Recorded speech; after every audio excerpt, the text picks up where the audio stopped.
Shalom, bien-aimé, shalom, j'espère que vous allez bien. Euh, Dieu m'a mis à cœur de partager avec vous cet enseignement. C'est un enseignement exclusif sur la sanctification. Alors, en tant que chrétien, en tant que jeune chrétien surtout, il est important pour nous de comprendre la profondeur de cet enseignement qui est la sanctification. Et j'ai aussi appelé ça ce que ça implique de suivre Jésus. Parce que nous ignorons quelque peu certains points. En fait, moi, personnellement, avant d'étudier tout ce texte, en fait, tout cet enseignement, j'ignorais certaines choses sur ce qui concerne vraiment, ce que ça implique vraiment, j'aimerais dire, de suivre Jésus. Donc, c'est ce que j'aimerais partager avec vous en détail. Et je vous préviens déjà parce que ce sera lent, ce sera très lent. On va beaucoup lire et j'espère que je prie au nom du Seigneur que le Saint-Esprit nous donne la patience de comprendre ces choses. Elles sont tellement importantes et cruciales pour notre avenir en tant qu'enfants de Dieu et pour jeunes que nous sommes soumis à différentes tentations perverses qui nous entourent. Laisse que le Saint-Esprit nous aide à comprendre en profondeur encore ces choses et que nous ayons la patience qu'il faut pour grandir dans la compréhension et dans l'affermissement de ces choses. Au nom de Jésus, ainsi j'ai prié. Amen. Alors, le premier point, ce sera la prise donc ce sera pourquoi sommes-nous concernés. Alors, en tant qu'enfants de Dieu, on peut se dire bon, pourquoi nous sommes concernés en fait en ce qui concerne la sanctification, parce que des fois on se dit que les saints c'est seulement Paul, Pierre, seulement ces saints-là dans la Bible qui sont appelés à être des saints. Mais on oublie que Dieu nous appelle tous à la sainteté et on va le lire. Je vais moins parler et on va plus lire pour comprendre ce que la Bible nous enseigne sur ce qui est la sanctification. Donc j'ai vraiment tenu à rendre cet enseignement textuel et visuel comme ça pour que ça attire notre attention, pour que nous puissions réaliser à quel point c'est important. Et comme j'ai dit dans ma prière, crucial, c'est vraiment crucial que nous puissions comprendre ces choses. Et j'aimerais aussi mentionner que lorsque l'on reçoit un enseignement, au départ, c'est seulement une information. Mais il faudrait que cette information-là devienne une transformation dans nos vies. Il faudrait que l'information qui est passée, le message qui est passé, devienne une révélation, devienne quelque chose de plus profond à l'intérieur. C'est en comprenant la profondeur sous une autre dimension plus élevée de certaines informations que l'on peut transformer nos vies. C'est à travers l'information qui devient puissance, qui devient force à l'intérieur de nous que nous pouvons changer nos vies. C'est très important ça parce que dans la suite, on va comprendre. Et les points que nous allons énumérer sont pourquoi sommes-nous concernés en ce qui concerne la sanctification. Et le deuxième point, ce sera la prise de décision. Très important. Ce que l'on doit savoir déjà avant de prendre la décision, parce que la sanctification est un chemin, est un trajet, journey, comme on dit en anglais. C'est un trajet. Ça veut dire que avant de commencer le trajet, il faut déjà connaître les enjeux du trajet. Donc voilà pourquoi nous allons essayer de comprendre à travers ce point la prise de décision. Et le troisième point, c'est qu'est-ce que l'on doit sanctifier? L'âme, le corps ou l'esprit? Alors, on va aussi essayer de comprendre la différence spirituellement entre l'âme, le corps et l'esprit. À travers un verset, on va comprendre la différence entre l'âme, le corps et l'esprit. Et le quatrième point, ce sera donc comment parvenir à la sanctification. Il y aura un sous-point, sanctification selon l'esprit et la sanctification selon la chair. D'accord? Donc, je vous invite vraiment à être très patient parce que j'ai conscience que ce sera lent. On va beaucoup lire, mais ce sera très bénéfique. Et je prie le Seigneur de tout mon cœur que ça puisse changer une vie, que la même compréhension que j'ai de ce message, que la même profondeur que j'ai de ce message puisse être aussi la vôtre, que la soif qui m'a animé pour pour rechercher tout ce que je vais partager avec vous, soit aussi votre soif pour rechercher encore plus. Parce que il y a peut-être des choses que j'ai oubliées, mais à travers ce que nous allons partager, ça va que Dieu enclenche à l'intérieur de vous le même désir de rechercher la vérité. Parce que il y a tellement de mensonges que nous nous sommes laissés englober par dans ce monde. Vous savez, avant de venir à Christ, on vivait selon nos voies, on vivait selon le monde. Et il y avait beaucoup de doctrines qu'on a appris, il y a beaucoup de choses qu'on a appris concernant le mariage, concernant le péché. Il y avait beaucoup de croyances qu'on avait. Mais dès lors qu'on vient à Christ, tout est différent. On nous enseigne quelque chose de différent concernant l'impudicité, concernant la fornication. Donc tout devient différent. Il y a tout un système de pensée que nous devons changer. Et la Bible nous encourage à changer justement, à rechercher la vérité pour changer tous ces systèmes de pensée. Et c'est par le changement de ces systèmes de pensée que nous pouvons arriver, que nous pourrons arriver à devenir une autre personne, en fait. Donc c'est vraiment ça, c'est vraiment ce dont nous allons partager dans cet enseignement, devenir vraiment renouvelé, devenir une autre personne, d'avoir une autre identité en Christ, en fait. Sans plus tarder, on va commencer avec le premier point. Alors, pourquoi sommes-nous concernés à la sanctification? On va lire donc dans 1 Pierre, chapitre 1, le verset 14 à 17, 1 Pierre. Comme des enfants obéissants, ne vous conformez pas aux convoitises que vous aviez autrefois quand vous étiez dans l'ignorance. Mais puisque celui qui vous a appelé est saint, vous aussi soyez saints dans toute votre conduite selon qu'il est écrit. Vous serez saints, car je suis saint. Et si vous invoquez comme Père celui qui juge selon l'œuvre de chacun, sans acception de personne, conduisez-vous avec crainte pendant le temps de votre pèlerinage. Alors, ici, j'aimerais marteler encore le fait que la sainteté n'est pas seulement réservée pour certaines personnes, mais en tant qu'enfants de Dieu, nous sommes tous impliqués. Donc voilà pourquoi j'ai appelé ce premier point, pourquoi sommes-nous concernés? Ça nous concerne tous. La réponse est que la sainteté est un sujet qui nous concerne tous. Nouveau-nés, chrétiens depuis des années, nous sommes tous appelés à devenir des saints. Et Pierre ici nous montre que nous ne devons plus obéir aux convoitises, c'est-à-dire qu'à cette liberté que nous avions autrefois de vivre selon nos voies. Mais lorsque nous venons à Christ, nous devons désormais rechercher la sanctification, nous devons désormais aspirer à devenir saints en fait. Selon qu'il est écrit, vous serez saints, car je suis saint. Le Dieu qui nous a appelés est saint et en nous appelant, il nous appelle aussi à devenir des saints comme il est saint. Donc c'est juste pour répondre à la question, pour ceux qui avaient encore des doutes, que certaines personnes seulement soient appelées à la sainteté. On comprend ici, ça vient pas de moi, mais on comprend ici à travers ce verset que la sainteté est quelque chose qui nous appelle tous.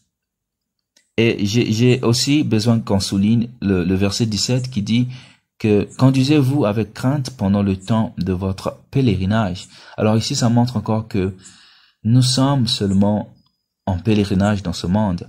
Nous sommes seulement de passage dans ce monde. Donc ça veut dire que nous ne sommes pas appelés à obéir à ce système de pensée que nous trouvons dans le monde. Parce que le système de pensée du monde est contraire au système de pensée de Dieu.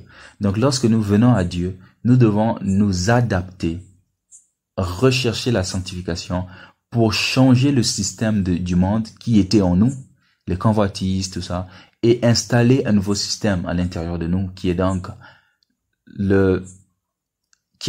l'intelligence renouvelée, qui est donc la sainteté, parce que nous sommes des pèlerins dans ce monde. Et en tant que pèlerin, lorsque tu es pèlerin dans un monde, tu vas pas pour aller dans un confort, t'adapter avec les choses du pays étranger où tu es allé.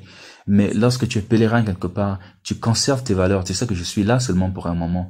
J'appartiens à un autre pays qui a d'autres valeurs. Donc du coup, c'est ça aussi en tant qu'enfant de Dieu.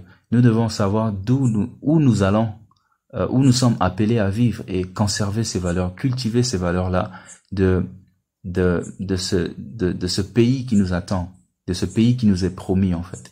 plutôt que de vivre selon les valeurs d'un monde dans lequel nous sommes juste de passage. Donc c'est vraiment ça la raison pour laquelle la sanctification nous concerne.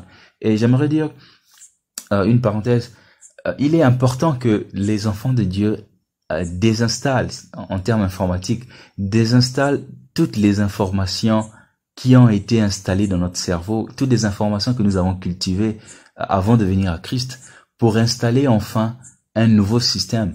C'est-à-dire une nouvelle façon de raisonner par rapport aux Écritures, par rapport à la volonté de Dieu. Et d'où l'importance, en fait, ce qui doit remplir de soif un enfant de Dieu, de chercher à comprendre les Écritures, en fait, c'est pour renouveler son intelligence. Parce que un enfant de Dieu qui s'approche vers Dieu, il se dit, Seigneur, moi j'ai abandonné toute ma façon de penser. J'ai abandonné toute la façon que je raisonnais avant. Je me retrouve devant toi, je n'ai aucune façon de raisonner. Je me retrouve comme un cerveau vide, en fait. Et je peux pas demeurer vide, en fait. Si des autres viennent vers moi et me disent, David, qu'est-ce que tu penses de ça? Comment est-ce que je suis appelé à réagir, en fait? Et c'est à ce moment-là que tu comprends que, pour ne pas que mon cerveau demeure vide, vu que j'ai désinstallé tout ce qui était du monde, je dois installer à présent ce qui est de Dieu pour que mon raisonnement, mon intelligence soit basée désormais sur les choses de Dieu. Donc c'est vraiment ça, la soif qui doit animer un enfant de Dieu, d'ouvrir sa Bible, de rechercher à comprendre les choses de Dieu, parce que c'est pour enrichir son intelligence, c'est pour défendre sa foi, en fait, ce qu'il a décidé de suivre. Et c'est ce qui nous ramène sur le point suivant, le deuxième point, qui est donc la prise de décision. Alors, j'ai dit qu'avant de commencer un trajet, avant de commencer un parcours, il est important de s'asseoir. Et c'est d'ailleurs de ça que Jésus parle. Il est important de s'asseoir, de réfléchir, d'examiner les enjeux, parce que ça peut entraîner des conséquences. Et nous allons aussi voir les conséquences que ça peut entraîner si on n'a pas pris le temps de s'asseoir, d'examiner les enjeux. C'est pas une façon de nous faire peur, c'est pas une façon de nous faire reculer, parce que même en reculant, les conséquences pourraient être encore plus graves. Donc c'est juste quelque chose que nous devons comprendre, et on va commencer par le livre de Luc 14, verset 26. C'est Jésus qui parle dans Luc 14, 26, à travers une parabole. Et nous l'avons peut-être lu déjà. Et c'est ça la puissance de la parole de Dieu, parce que je parlais au début de l'information. Nous avons lu des versets, nous avons reçu l'information de plusieurs choses concernant Dieu, concernant Jésus. Mais le problème, c'est que ces choses n'ont pas encore atteint la maturité, ou nous n'avons pas encore vu ces choses-là sous un certain angle. Donc, lorsqu'on repart sur un verset qu'on a déjà lu, et lorsqu'on reçoit le verset, lorsqu'on comprend le verset sous un autre angle, cela nous bénit davantage. Donc, c'est ça vraiment l'importance de demeurer dans les Écritures. Et c'est là où c'est quelque chose dont on va aussi parler plus tard. Donc, Luc chapitre 14, qui nous dit, verset 26, si quelqu'un vient à moi, et s'il ne hait son père, sa mère, sa femme, ses enfants, ses frères, ses sœurs, et même sa propre vie, il ne peut être mon disciple. Et quiconque ne porte pas sa croix et ne me suit pas, ne peut être mon disciple.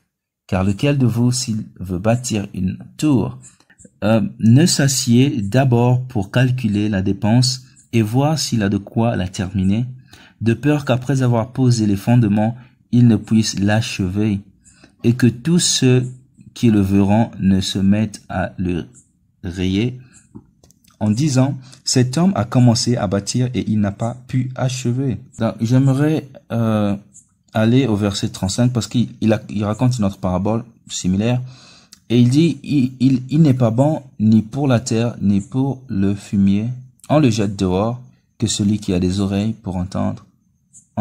Alors ici, cette parabole nous montre que lorsque l'on veut... au départ, Jésus dit, si quelqu'un vient à moi, s'il ne hait son père, sa mère, sa femme, ses enfants, En fait, tout ça, tout son père, sa mère, ses enfants, ça représente ce qu'on a de plus cher sur cette terre, dans ce monde dans lequel nous vivons. Ce que nous avons de plus cher, c'est les gens autour de nous.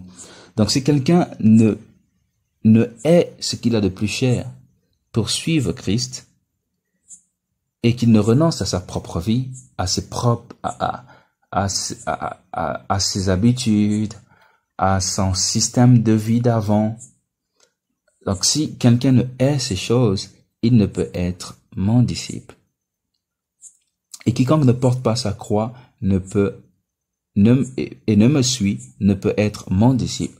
Porter sa croix ici, c'est porter les afflictions, porter les souffrances que nous allons voir par la suite, endurer la douleur, la peine que ça engendre de suivre Christ. Mais il y a vraiment un prix à payer, une crucifixion de croix de notre part qui est importante pour pouvoir suivre Jésus. Donc c'est de ça qu'il parle en fait. Et il dit que lequel de vous, s'il veut bâtir une tour, ne s'assied d'abord pour calculer la dépense. Donc voilà pourquoi nous avons besoin, avant de commencer cette marche, nous avons besoin d'examiner d'abord les enjeux. Et cet enseignement va nous aider de comprendre les enjeux qu'il y a de suivre Christ. Qu'est-ce que ça implique en fait? Et ça pourrait nous aider à mieux comprendre ce qui nous attend à la suite, à mieux comprendre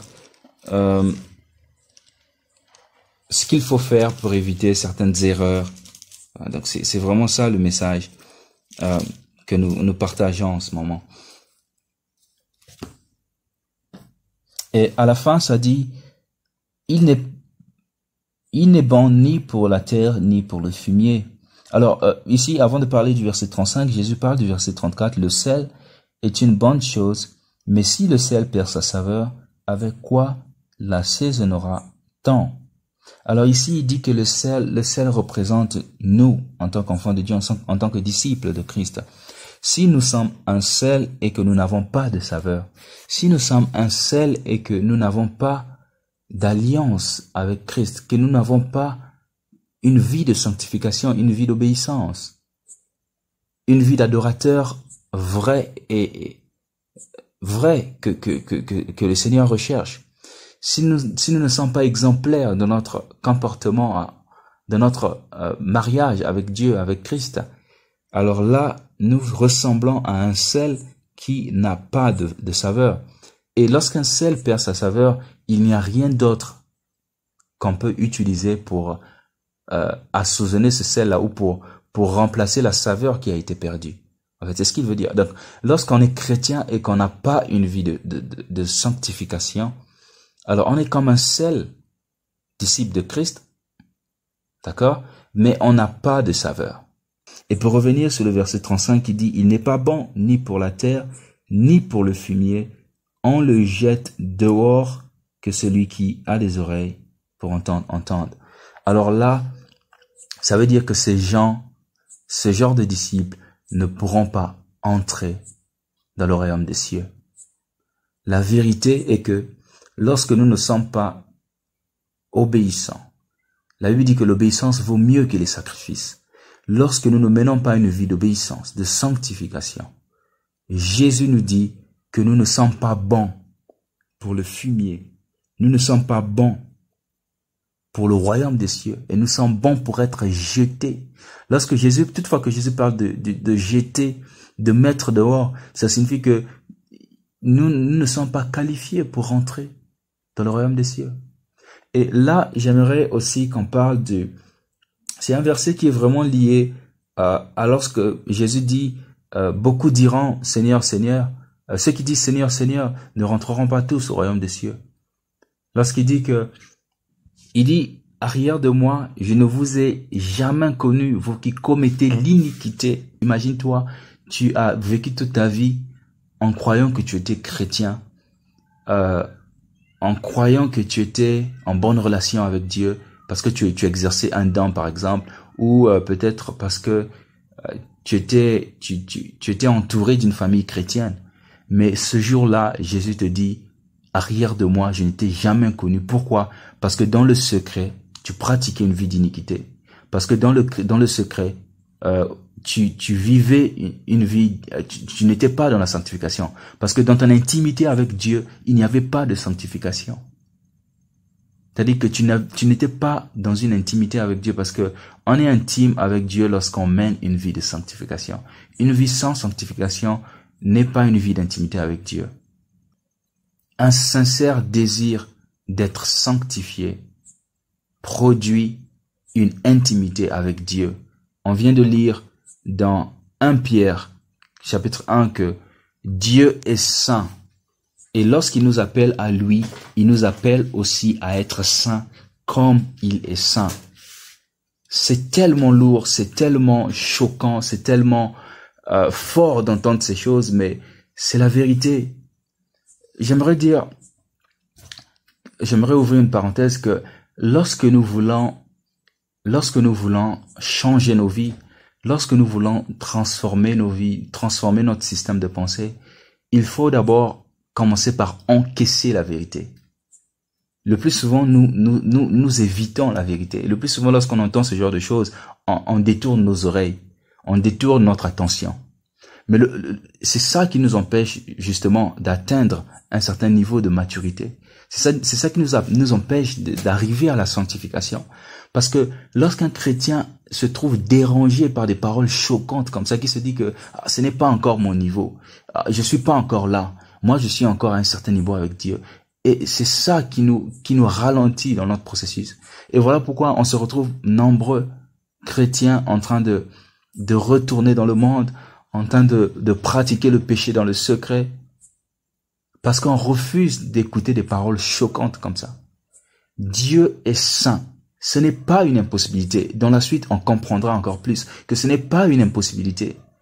La délivrance arrive lorsqu'on accepte, lorsqu'on entend déjà, lorsqu'on accepte d'entendre, lorsqu'on prête attention au message. Une fois que l'information entre, on demeure dans l'information. On apprend l'information. Parce que là, je suis en train de vous passer une information. Et c'est à vous maintenant de prendre du temps, de dévorer cette information-là, de cultiver cette information. C'est comme une graine. Lorsque vous la cultivez, vous l'arrosez, elle va commencer à produire des fruits. C'est là que vous allez vous-même discerner encore plus, comprendre encore plus de choses en ce qui concerne la sanctification ou en ce qui concerne notre intimité avec Dieu. Donc voilà vraiment ce que nous enseigne Luc 14. Pour résumer, avant de passer au verset suivant, donc lorsque nous voulons prendre la décision de nous sanctifier, il est important de nous asseoir d'abord. Asseyons-nous, observons les enjeux, réalisons en fait les enjeux. Et j'aimerais vous dire que la vérité est que lorsque nous refusons de prendre ce chemin, nous rendons la vie chrétienne difficile. Lorsque nous refusons d'accepter ce chemin, il est possible que nous retournons dans le monde. Par la suite, vraiment, je vous invite à rester connecté avec moi, parce que dans la suite, nous allons comprendre tout ce que je suis en train de vous dire, parce que c'est tellement fort, c'est tellement puissant, c'est tellement important que nous puissions comprendre ces choses. Je prie le Seigneur que nous ayons tous cette même soif de comprendre ces choses. Parce que lorsque nous demeurons non sanctifiés, il est possible que le péché entre encore et nous convainc de retourner encore dans ce monde. Je suivais un témoignage d'un frère qui disait sur Internet, il disait que à un moment donné, puisqu'il pratiquait le péché, tellement il pratiquait le péché, il priait, il retournait, il priait, il retournait, manque d'enseignement. Il s'est rendu compte à un certain niveau, avec le manque de maturité qu'il avait, le manque d'enseignement qu'il avait, il s'est rendu compte que il s'est dit en lui-même que Dieu n'existe pas. Donc c'est juste pour montrer que lorsque la Bible dit que le salaire du péché c'est la mort, c'est vrai. Parce que plus nous consommons le péché en tant que chrétiens, plus nous consommons le péché, plus nous nous laissons vaincre par le péché petit à petit, plus ce péché-là va reprendre surface dans nos vies, et cela va nous pousser à retourner. Ce frère disait qu'il s'est rendu compte, il se disait en lui-même que le péché est tellement puissant. Il s'est dit, waouh, c'est tellement fort. Comment serais-je capable de vaincre ce péché? Comment serais-je capable d'être libre de ce péché? Et parmi nous, moi aussi, je suis, sincèrement parlant, je suis passé par là. Je me suis dit, en fait, que servir Dieu tout en abandonnant le péché était impossible, en fait. Je suis rentré dans ce mensonge. C'est un mensonge, frères et sœurs. Parce que lorsqu'on sert Dieu, avec les promesses que Dieu nous a données, il est possible de servir Dieu avec toute sincérité, sans impliquer le péché dans notre vie. Donc, j'aimerais parler donc de 2 Pierre cette fois-ci. On va voir donc les conséquences dans 2 Pierre, les conséquences des chrétiens qui, je parlerai pas des conséquences, mais j'aimerais dire les potentielles conséquences qui pourraient arriver au cas où nous n'obéissons pas et que le péché arrive à nous vaincre. Qu'est-ce qui arrive par la suite? Donc, dans 2 Pierre chapitre 2, le verset 9, il est dit, le verset 19, il est dit, ils leur promettent la liberté quand ils sont eux-mêmes esclaves de la corruption, car chacun est esclave de ce qui a triomphé de lui. En effet, si après s'être retiré des souillures du monde par la connaissance du Seigneur et Sauveur Jésus-Christ, ils s'y engagent de nouveau et sont vaincus, leur dernière condition est pire que la première. Car mieux valait pour eux n'avoir pas connu la voie de la justice que de se détourner après l'avoir connu du saint commandement qui leur avait été donné. Amen. Donc on peut s'arrêter au verset 21. Alors ça dit quoi? Ça dit que lorsque nous sommes chrétiens et que nous nous laissons vaincre de nouveau par le péché, d'accord? Qu'est-ce qui nous arrive par la suite? Notre situation devient pire que la dernière. Un exemple simple. Alors, si avant de connaître Christ, on était impudique, on était prostitué, par exemple, il arrive que on connaisse Christ, on rencontre Christ, et que après un peu de temps, après avoir consommé la parole de Dieu, après avoir demeuré dans la parole de Dieu, que nous retournons à ces pratiques-là, que nous retournons dans une vie de péché. Alors, la Bible dit que notre situation devient pire.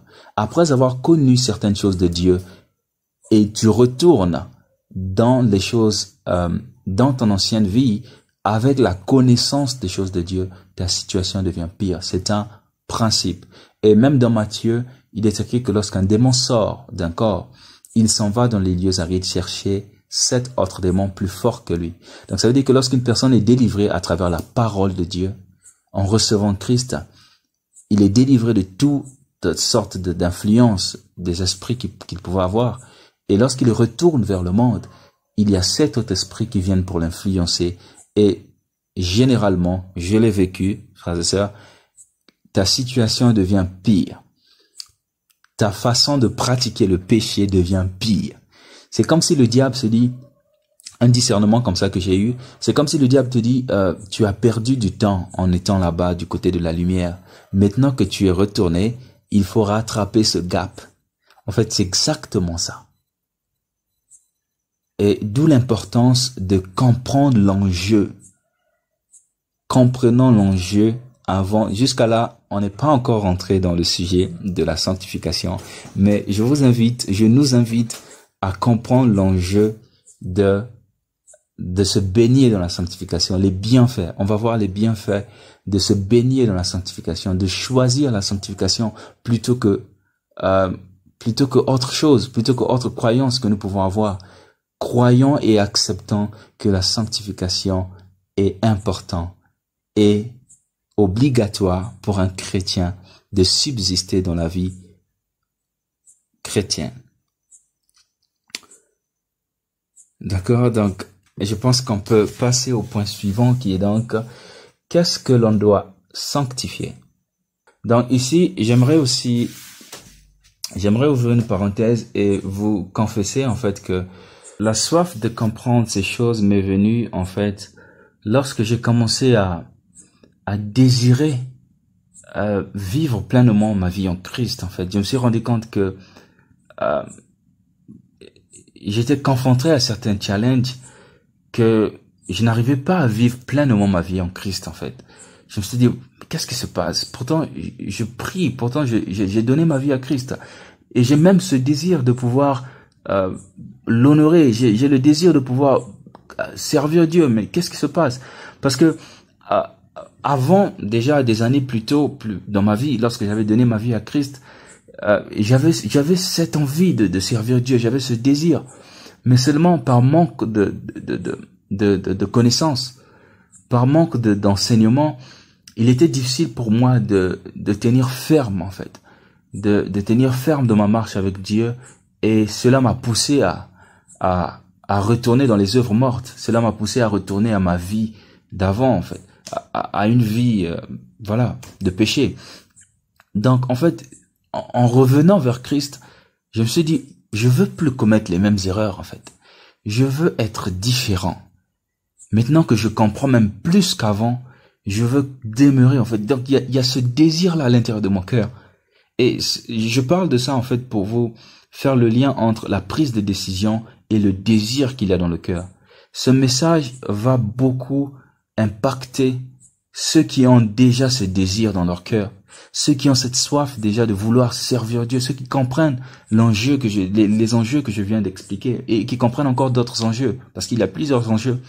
Donc ceux qui comprennent, ceux qui ont ce désir-là de pouvoir servir Dieu, ceux qui ont été touchés ceux qui sont touchés par l'importance, par l'urgence qu'il y a, jeunes que nous sommes, la façon dont le monde avance, le mensonge dans lequel nous avons vécu toutes ces années, ceux qui ont cette urgence, cette peine à l'intérieur de leur cœur, c'est ceux-là qui seront rassasiés par ce message, parce que c'est ça qui m'a poussé à chercher, creuser encore plus fort, encore plus profondément pour comprendre en fait pourquoi est-ce que la sanctification était importante, pourquoi est-ce que nous devons, en fait c'est comment arriver à bout du péché.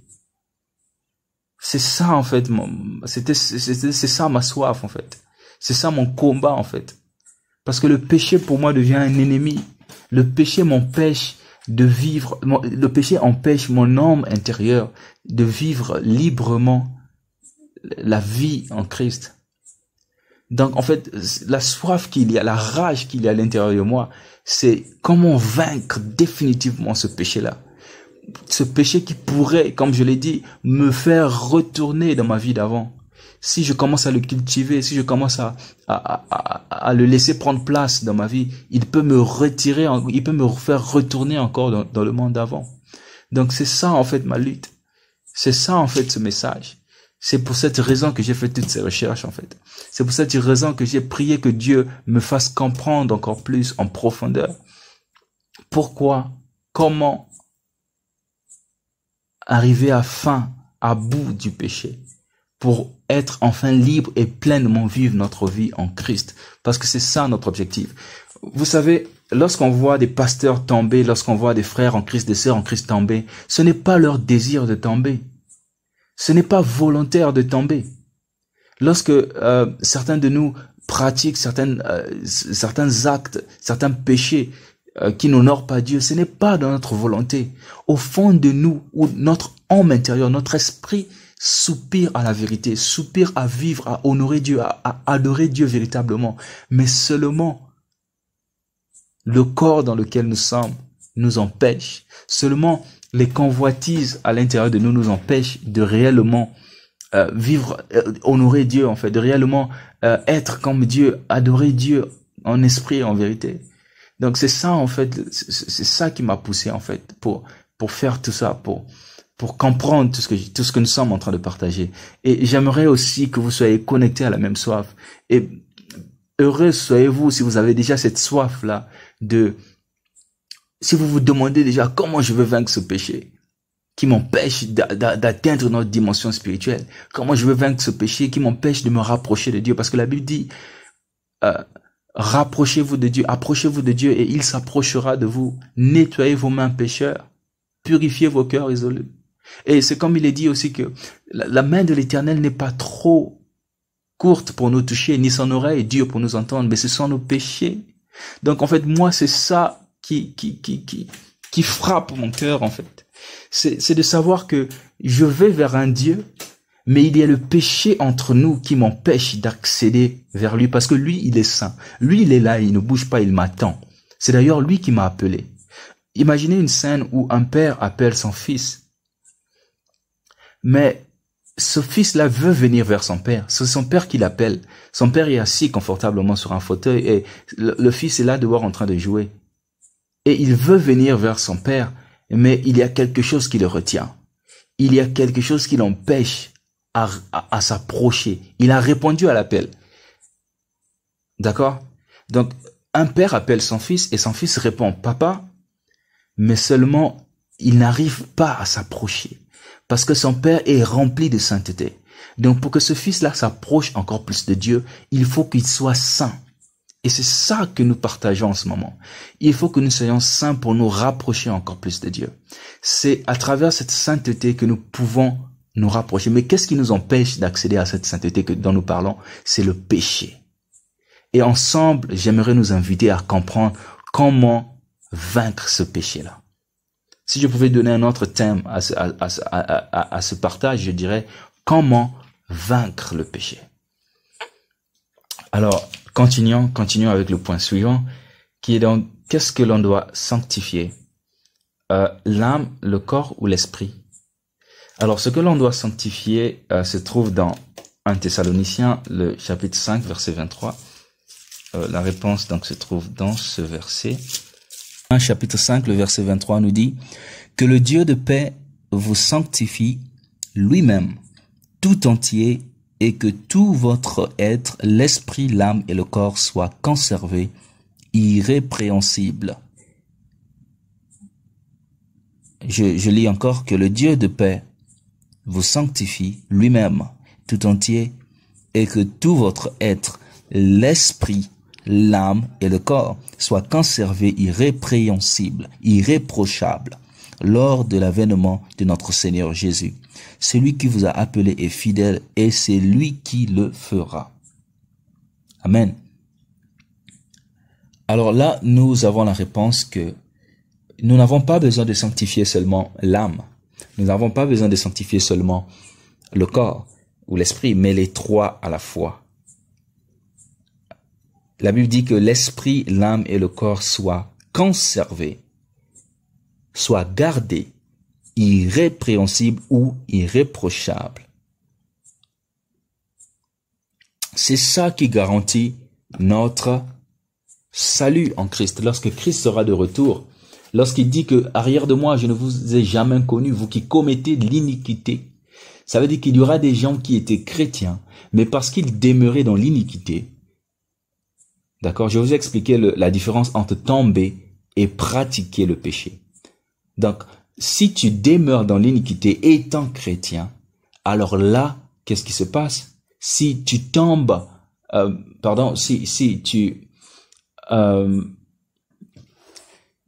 lorsque Christ reviendra, les chrétiens qui iront avec lui, alors seront des chrétiens qui ont conservé leur esprit, leur âme et leur corps irréprochables. D'accord? Et c'est ça, en fait, la réponse à la question, qu'est-ce que nous devons sanctifier? J'aimerais répondre ici à une personne qui se dit que la sanctification concerne seulement l'esprit. Certaines personnes croient d'ailleurs que se sanctifier veut dire seulement être en bon terme avec Dieu dans son âme intérieure ou dans son esprit. Mais lorsque nous lisons les Écritures, nous apprenons que Dieu est autant intéressé à notre esprit qu'à notre âme et notre corps. Donc la sanctification dont on parle ne concerne pas seulement notre esprit. Et dans le verset 24, ça dit, celui qui vous a appelé est fidèle et c'est lui qui le fera. Alors Dieu va participer. C'est ce que nous allons voir par la suite. Dieu participe à notre sanctification. Dieu, voilà pourquoi nous servons un Dieu merveilleux. Lorsque la Bible dit que, car aimer Dieu signifie obéir à ses commandements, conserver ses commandements, et ses commandements ne sont pas pénibles. C'est parce que c'est un Dieu qui nous donne des commandements et il est là pour nous assister. Il nous a donné toutes les armes qu'il faut pour pouvoir lui obéir, pour pouvoir obéir à ces commandements-là. Et voilà pourquoi Pierre pouvait dire que ces commandements ne sont pas pénibles, parce que lui, il est là pour enlever le caractère pénible de ses comportements. Il est là pour nous accompagner afin de nous aider à accomplir, voilà, à sanctifier, à rendre notre esprit, notre âme et notre corps irréprochables, donc sanctifiés. Et pour expliquer en fait la différence, c'est que l'esprit, c'est cette entité-là qui est remplie de doctrine, qui est remplie de croyances. Notre caractère, notre capacité à croire, notre capacité à recevoir des doctrines est encapsulée dans notre esprit. Et l'esprit, c'est cette première entité-là que Dieu a créée qui lui ressemble, qui est à l'intérieur de nous. Donc, ça, c'est l'esprit, et l'âme et le corps sont vraiment liés, parce que l'âme et le corps, dans d'autres versets, est appelé chair. Donc, dans la chair, on trouve l'âme et le corps. Et dans l'âme, on a notre personnalité d'abord, ce qui nous fait, on a nos émotions, nos comportements, notre caractère. Et le corps, c'est tout simplement cette enveloppe, tout simplement, qui encapsule l'esprit et l'âme. Et du coup, cette enveloppe d'ailleurs est connectée. C'est cette enveloppe d'ailleurs, le corps, qui a hérité de la convoitise, du péché d'Adam, tout ça. Donc c'est ça vraiment la différence entre l'esprit, l'âme et le corps. Voilà, donc pour compléter un autre point, surtout au niveau du verset 24, j'aimerais dire, aussi longtemps qu'on demeure fidèle, aussi longtemps qu'on demeure assoiffé. Tout à l'heure, je parlais de la soif que j'ai ressentie de rechercher à vaincre, de rechercher en fait des enseignements qui pourraient m'aider à vaincre le péché en fait. Et aussi longtemps qu'on aura cette soif à l'intérieur de nous, Dieu se disposera pour nous assister. Le problème avec la victoire sur le péché, c'est que nous manquons de soif parfois. Nous manquons de désir de vouloir changer. Le changement arrive avec le renoncement. Le renoncement, c'est le désir de vouloir changer. Le renoncement, c'est se dire, je ne veux plus de ça. Je suis fatigué de ça. Je suis fatigué de ce comportement. Je suis fatigué que les gens me voient d'un certain air. Je suis fatigué que mon caractère colérique m'emmène toujours des problèmes. Vous voyez un peu. Et c'est ça qui entraîne le renoncement. Le fait de se dire dans son cœur, Seigneur, trop c'est trop. J'aimerais devenir une autre personne. Je suis fatigué. Et lorsqu'on a soif de changer, c'est à ce moment-là que Dieu aussi voit notre soif et il déverse. Il déverse. Un frère disait que lorsque tu viens devant Dieu avec un bidon de 5 litres, tu as une soif de cette quantité-là, en fait. Et Dieu va remplir seulement tes 5 litres avec lesquels tu es venu. Et lorsque tu viens avec un grand bidon, avec un grand tonneau, ta soif est plus grande. Et Dieu aussi remplit ton cœur par rapport à la soif que tu as. Donc, c'est très important d'aspirer. Un examen de conscience. Essayons de voir, d'examiner nos vies et réaliser, en fait, où est-ce que l'on est fatigué, quel est ce péché-là, quel est ce caractère-là qui nous empêche de nous approcher encore plus de Dieu, quel est ce caractère-là qui nous empêche de comprendre encore plus les choses de Dieu. Et c'est en aspirant au changement que Dieu, dans sa fidélité, il va participer à notre changement. Il sera là, il va nous assister jusqu'à ce que nous soyons capables de rendre sanctifier notre âme, notre esprit et notre corps. Alors, je nous invite à aller dans un autre passage, celui de 2 Corinthiens, chapitre 7, le verset 1. Ça dit, ayant donc de telles promesses, bien-aimés, purifions-nous de toute souillure de la chair et de l'esprit, en achevant notre sanctification dans la crainte de Dieu. Amen. Alors ici, Paul dit, ayant donc de telles promesses, d'accord, il parlait de promesses en amont, donc il dit, purifions-nous de toute souillure de la chair et de l'esprit. Donc comme je disais, la sanctification ne concerne pas seulement notre esprit, mais aussi notre chair. Donc lorsque nous devons purifier nous devons nous purifier lorsque nous devons nous sanctifier pour nous approcher de Dieu. Je donnais l'exemple de ce père qui appelle son fils. Pour que le fils se rapproche encore de son père, il doit purifier sa chair et son esprit, les deux. Alors dans la chair, comme je disais en amont, on a l'âme et le corps que la Bible associe et appelle chair, parce que les convoitises, toutes sortes de péchés qui sont reliés à la chair, influencent aussi notre âme. Donc les deux sont appelés chair et nous avons l'entité esprit. Donc ici, ça nous montre que nous devons purifier les deux en sachant que notre sanctification, ça parle de sanctification ici aussi, en achevant notre sanctification dans la crainte de Dieu.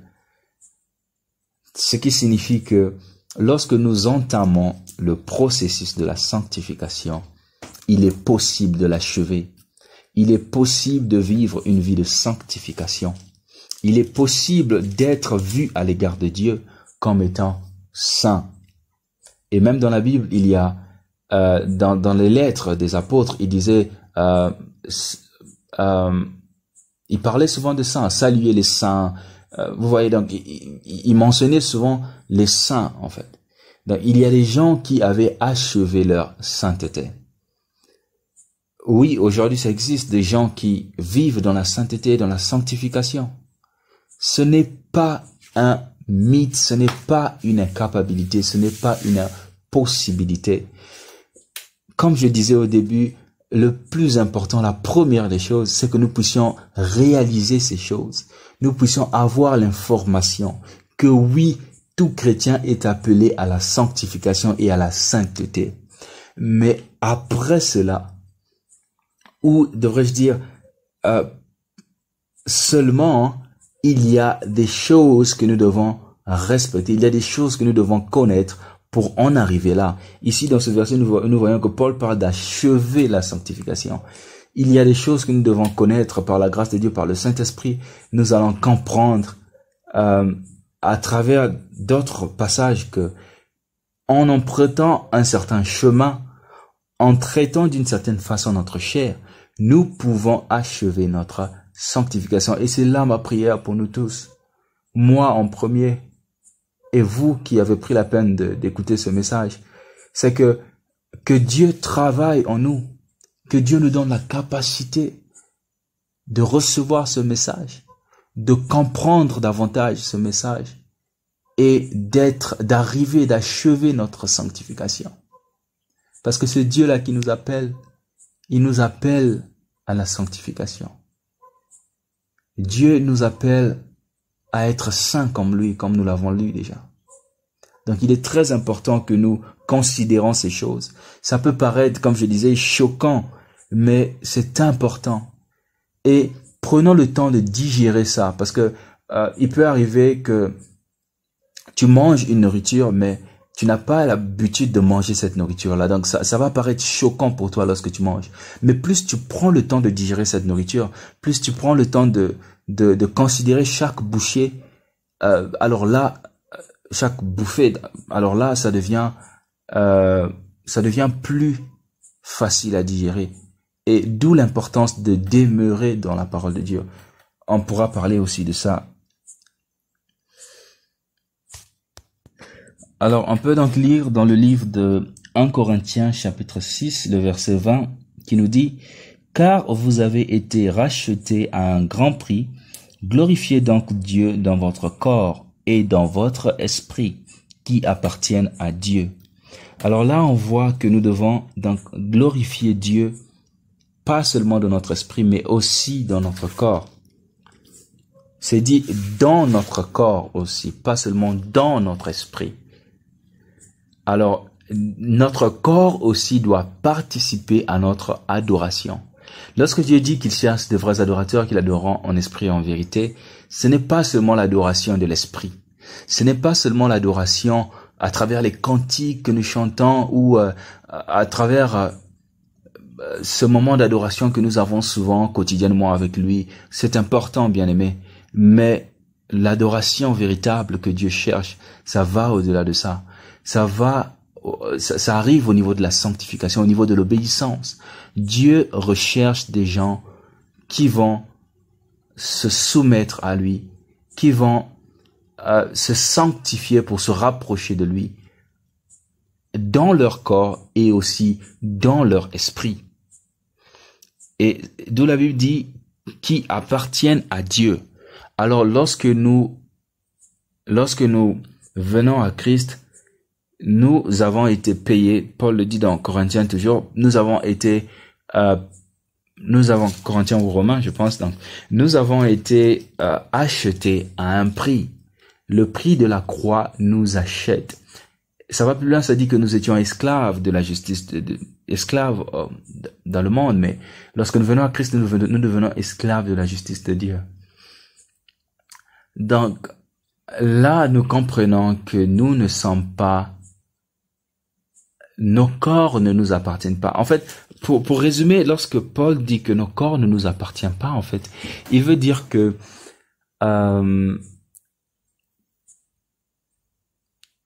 nos corps appartiennent à l'obéissance de Dieu, en fait. Nos corps doivent participer à la sanctification, en fait. C'est-à-dire que on n'a pas la liberté qu'on avait avant de faire ce qu'on voulait avec nos corps, en fait. Lorsque nous venons véritablement à Dieu, nous devons faire participer nos corps à l'adoration.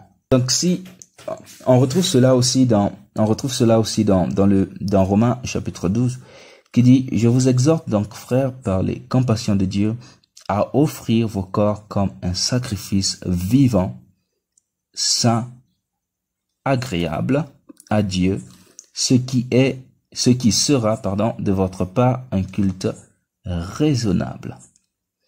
Alors ça dit que nous devons offrir.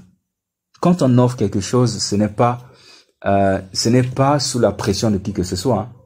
Lorsqu'on offre quelque chose, ça vraiment c'est quelque chose d'important. Lorsqu'on offre quelque chose, c'est l'anniversaire de quelqu'un, on vient, on apporte un présent et on offre. Ça veut dire que ça vient de notre volonté. Ça vient de notre vouloir. Il y a une volonté derrière. Ce n'est pas sous la pression de quelqu'un. Ce n'est pas sous l'appui de quelqu'un. Mais c'est une volonté d'offrir. Donc la Bible nous demande d'offrir volontairement nos corps en sacrifice. Pourquoi est-ce que la Bible parle d'offrir en fait? La Bible parle d'offrir parce que notre corps a des désirs contraires à ceux de l'esprit. L'esprit est plus facile à se soumettre. L'esprit est disposé, mais la chair est faible. Alors, vu que la chair est faible, qu'elle est conduite par des désirs différents à ceux de l'esprit, alors nous devons la sujettir. Nous devons volontairement l'imposer. C'est ce que la Bible nous demande de faire. Et d'ailleurs, on aura beaucoup de versets qui martèlent vraiment ce point-là, que nous devons volontairement imposer notre chair à se soumettre à la volonté de Dieu. Alors, ça fait appel à un exercice volontaire. Chrétien, apprends à ta chair, enseigne à ta chair à se soumettre. Et nous allons voir par la grâce de Dieu, j'ai compris quelques enseignements qui parlaient de comment, surtout dans notre génération, comment arriver à apprendre à notre chair à se soumettre. Et la Bible dit, revenons sur le verset Romains 12, chapitre 1, verset 1, ça dit donc à offrir vos corps comme un sacrifice vivant, saint. Ça ne dit pas seulement offrir vos corps seulement, non. Mais pendant que vous offrez vos corps, il faut que ce corps-là soit saint. Il faut que ce corps soit saint. Et la Bible dit que ce sera un culte raisonnable. Donc, le contraire de raisonnable, c'est irraisonnable. Donc, si l'on n'offre pas des corps saints à Dieu, si on ne se sanctifie pas avant de s'offrir à Dieu, alors là, nous rendons un culte à Dieu qui n'est pas raisonnable. Et Dieu ne peut pas agréer un tel culte. D'où l'importance encore, nous revenons sur la sanctification. Nous allons bientôt rentrer donc dans le point que nous attendons tous, le point le plus important qui est, nous avons beaucoup parlé de la sanctification. Alors, comment y parvenir? Quelles sont les étapes, en fait? Et qu'est-ce que la Bible dit encore davantage concernant ce sujet de la sanctification? Donc, ça nous ramène au troisième point qui est donc, comment parvenir à la sanctification?